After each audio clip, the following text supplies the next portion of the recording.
The trailer for Pain in the Neck is out.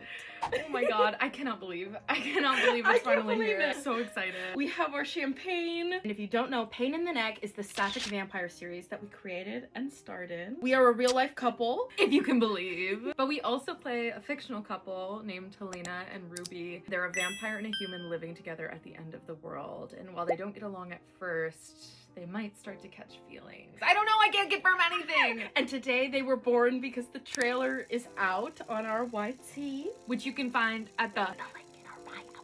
How do you feel?